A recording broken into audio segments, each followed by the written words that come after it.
We've all heard the sayings before. The best way to make a lot of money in the board game industry is to start with even more money. You can't make money living as a game designer. Don't expect to make any money designing games. It permeates through the industry and through different discussions. But why is it so hard to make money as a game designer? And does it really have to be like that? Hi, my name's Matthew Dunstan. I'm a full-time game designer based in Australia, and to date I've published about 60 games all around the world in different languages. On my channel I like to talk about game design, ways to help you become a game designer, and my own experiences working in the industry. So obviously this is quite a big topic, and I won't be able to do the whole topic complete justice in one video, but I wanted to enter into the waters a little bit of this kind of discussion and give maybe a different perspective on things. I'd like to start with the story that we tell ourselves in the industry, that you can't earn any money, and then move on to what it actually is in terms of a problem, then finally talk about a way it could change or a solution to that. So, the story. You can't make money living as a game designer. For me personally, this was true for the first 10 or so years of my career. My first game was published in 2013, and I only started as a full-time game designer in 2022. So that's about 9 to 10 years where I had another job that was providing me the majority of my income. Now, over those 10 years, the amount of money I was earning from games did increase steadily until at the end it was earning more than my normal job. But definitely in those early years, and probably 7 or 8 of those years, I wouldn't have been able to survive just on game design. If you're interested in a more detailed breakdown of my current earnings, I do have a couple of posts over on my Substack breaking down my finances year by year, and the latest post for 2024, i.e. what I earned last year, is now up, so you can check out the link in the description. As a result of not really being able to make a lot of money, at least very much in the early stages of designing games, game designers are heavily skewed towards the privileged, essentially, the people who have the privilege of working on game design without the expectation of it needing to make them any money. I definitely fall into that category. I was privileged in that I had a job. In fact, I was doing a PhD when I started designing games seriously, which gave me a lot of flexibility, a lot of spare time. I could take time off during my studies to go to different fairs. And I also had a lot of spare time. I didn't have any other kind of family responsibilities. I didn't have any health problems.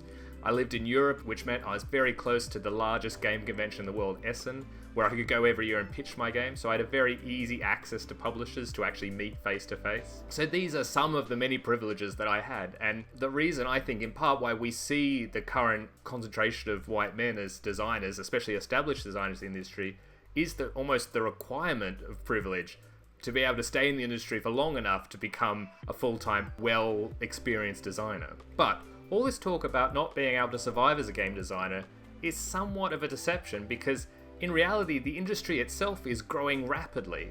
In terms of the overall games sold is growing year on year, and we're seeing more and more publishers pop up, and we're seeing more and more opportunities to sell your games as a designer, either to publishers or to self-publish them. And at the core of the industry, of course, is game design. We wouldn't have all these games if they weren't designed in the first place.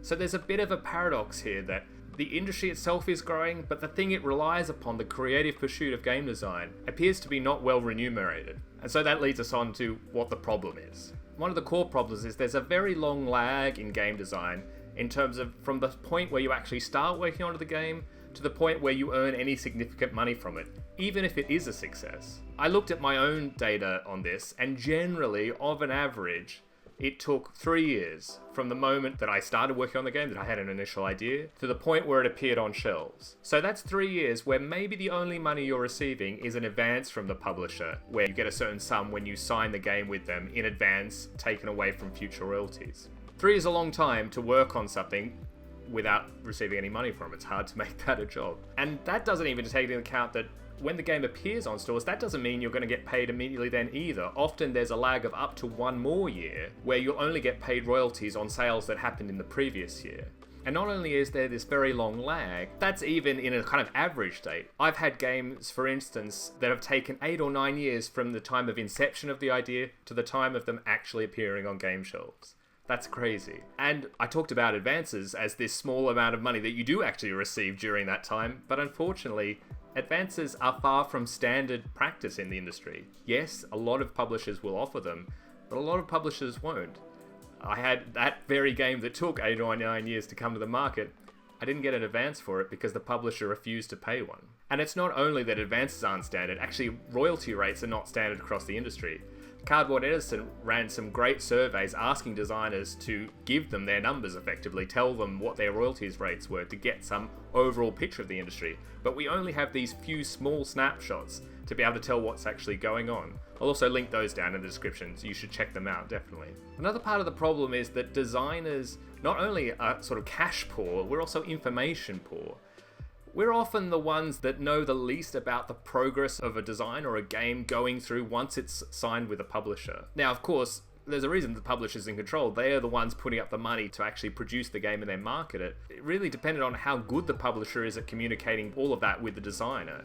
There have definitely been games where I don't hear anything for 1 year, say, after signing, or very minimal communication, and suddenly we'll hear, oh, we're about to send the game to press, we need you to look at a rulebook, for instance. Or sometimes I've even had a game appear on a shelf without me even knowing that it had been produced. I had just not heard from the publisher. Now, I should say this is not necessarily the standard across all publishers. Some publishers have excellent communication. But overall, as designers, as professionals, we're kind of trying to craft our careers without a lot of information as to what's going on, and without a lot of control as to when games are going to be released, how they're marketed, and how well they're going to be supported by the publisher. Those things are kind of out of our hands. I should say this is for the case of freelance designers like myself, whose primary income comes from licensing their designs to publishers who then go on and produce the games. Of course, another way to be full-time in the industry is to be an employee of a company, so an in-house designer or developer, or some other similar role that's attached to a publisher and is salaried effectively. And this is, of course, definitely a way to go, but there is kind of a limited number of positions that are available for that. And I would say the majority of games that we see, at least in the hobby market, are designed by freelance designers. Another example is that I had a game, Spy Connection, that was released in 2021, that unfortunately the publisher never sent any copies for review to the major American review channels. And these are the main channels like the Dice Tower that you would want games to appear on if you're selling them to the English-speaking market. Of course, predictably, the game did terribly because nobody knew what it was. And I couldn't do anything about that. And of course, a game doing poorly impacts negatively on the income that I gain from it. A kind of a softer issue in this idea of designers finding it difficult to make money is that in the industry, it's still very common for games to be attributed to publishers rather than designers. Now, of course, both designers and publishers contribute to a game. But when we think about other creative pursuits, books, movies, often it's the creative part of the game, the directors, the writers, who are well known, perhaps more than the studios or the book publishers that are producing the games. But often in the media around board games, a game will often be talked about as Wingspan by Stonemaier Games, rather than Wingspan by Elizabeth Hargrave. It's this lack of name recognition which stretches back really to the origin of games, where games didn't used to have their designers on the box. That has carried over to the current industry, where we've at least got better in that our names are present on the box. But in terms of a lot of the media that's produced around games and that consumers consume when they're learning about new games, is often focused on publishers and games rather than designers. And with that, designers have less power because they have less recognition, less sway with an audience that might help sell a game better. And that less power leads to potentially less earnings. The last part of the problem is that agreed upon work, the amount of money you get paid, is somewhat loose in the industry. So we have this standard where you sign a game to a publisher and in return you receive a royalty based on every copy sold, and that royalty is a percentage of the money that the publisher makes, typically somewhere between 5 to 10%. But beyond this type of agreement, there's some fuzziness when it comes to extra work. For example, I might sign a game to a publisher, and then the publisher decides that they want the game to be developed, to be improved a bit on what I sold them. And often the publisher will come back to the designer and ask them, can you work on this game? And there's no standard whether that extra work requires extra payment. And there have been many times in my career where I've developed a game further to make it more in line with what a publisher wants, effectively for free. For example, my game Monumental was initially submitted to the publisher purely as a card game.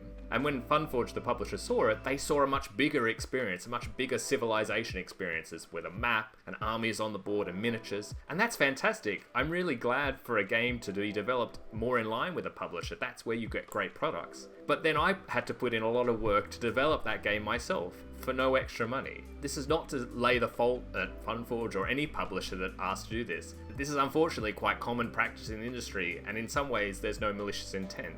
You could also say that I could have stood my ground and said I wouldn't do the work unless I was paid, but I decided to do the work for free.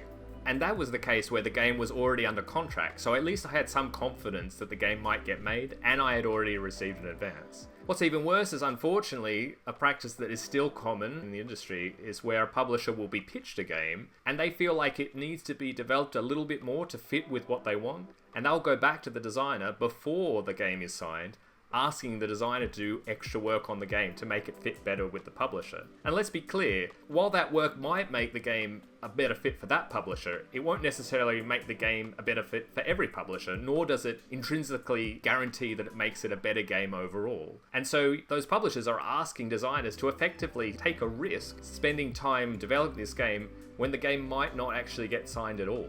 There's also not many standards in terms of what even development work is paid. Often it's more of an hourly rate job, and I've had a few gigs doing this for various publishers, and I must say that in most cases, it's rarely been worth the time. These projects often take more time than what's budgeted, and there's less money available to be spent on it, when really it's a very highly trained job that can only be done by a few game designers, which is not a very common skill set to have. So, if you take all of these things together, the lack of income, the lack of information, and in some ways the lack of power for designers in being asked to do extra work or not having clear expectations around what they should expect to be remunerated for extra work. That all goes together to have a profession where it's difficult to make good, predictable income.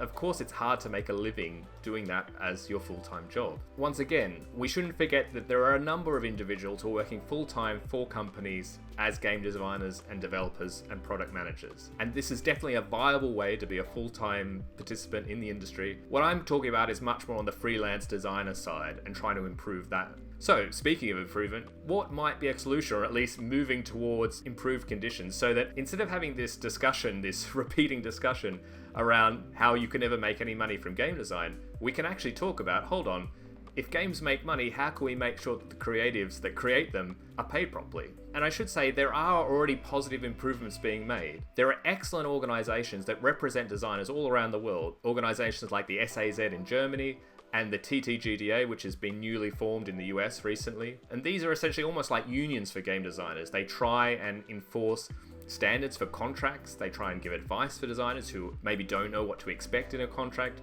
and they do other things to mediate on behalf of their members, on behalf of designers, with publishers, for example, if there are disputes or things like this. These are excellent organizations. I highly recommend, if you live in the respective countries, that you join them if you are a game designer. They often have reduced rates for designers who are just starting out or who haven't had a published game, and there's a lot of resources that are really useful in them. And even if you don't live in those countries, they often have international rates or the possibility to be an international member. I myself am a member of TTGTA at the moment, for instance. One of the main things these organizations can do is try and set standards around payment for development, royalty rates in contracts, advances, and not only set those standards, but make sure that designers know about them too. So when they're negotiating contracts, they know they can go back to a publisher and go, well, this is the expected rate, this is the kind of standard, and this is what the minimum I should be paid.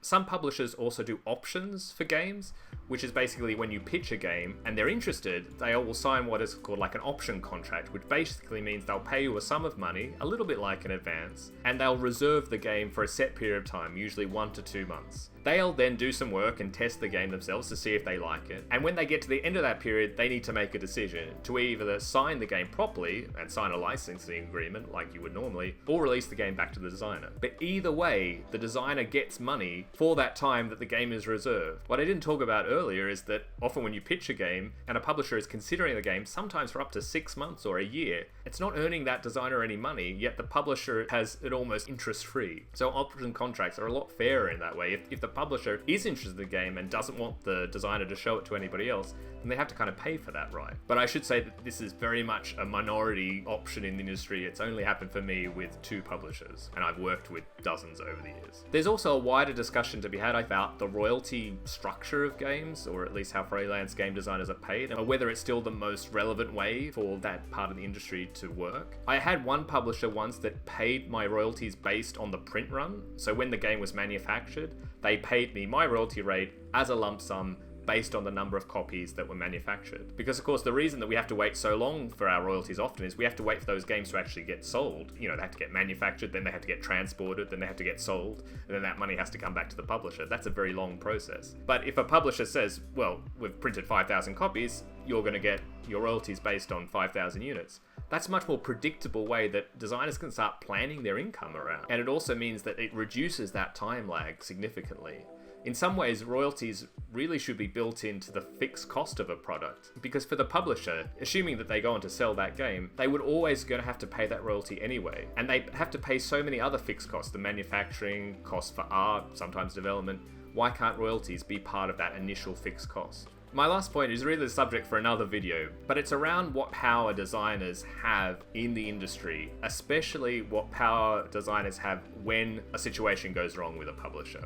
I myself have had some pretty bad experiences with publishers. I've definitely had publishers who've gone out of business, who haven't talked to me, have had a game for a very long time, and then have returned the game to me after, say, 5 years of saying they're going to publish it, and then they don't. But thankfully, I've never had any really, truly bad behavior, such as a publisher effectively stealing a game from a designer, which has happened, or a publisher refusing to pay royalties to a designer, which has happened as well. And the problem in this instance is we see it's very difficult for designers to speak out publicly and name names in terms of the publisher that's treating them badly. They often risk backlash from other members of the community who want to side with the publisher and can't believe that this is the way the situation is going, or that don't believe that this is what is really happening. It's often difficult to work out what's actually going on. Unfortunately, designers are often left without any other available recourse to them. Legal action is quite difficult because often you're dealing with a publisher who's in a different country to you. Not only does it get very expensive very quickly, but in some cases it's even very difficult to even imagine how you would be able to recoup money from another foreign jurisdiction. And so these things mean that even if we do all our best to improve the standards, especially what contracts dictate that publishers need to give designers, until we also raise this collective power of designers, then it's hard to actually enforce these contracts in the instance where things go wrong.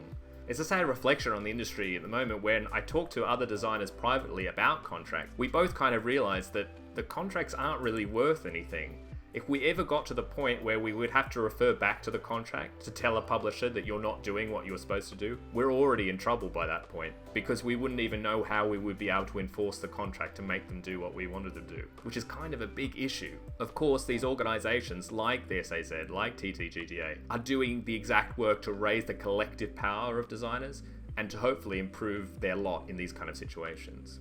Whew, so that was a bit of a heavy topic, but I just wanted to have this discussion be raised and to start hopefully changing some of the language about making a full-time living as a game designer in the industry. It shouldn't be this automatic joke or this automatic statement when somebody says, I want to start game design, to say, don't expect that you'll make any money from that, or don't expect that you'll ever be able to make a full-time living from it. Of course, it's not to say that it's not difficult, and there are a very few number of full-time game designers in the world, but it's certainly not impossible. And it also doesn't mean that we shouldn't try to improve standards and conditions for designers so that hopefully there can be a higher percentage of people making a living from game design. Because we'll all benefit from that. We'll all see a much better set of games from a more diverse range of people than we currently have. But I'd be really interested to hear what you think about the issue in the comments below, so let me know. And I'll definitely do a bit of a follow-up video, maybe talking a little bit about what we designers can do when things go wrong with publishers. But until then, thanks very much for watching, and I'll catch you next time. Bye.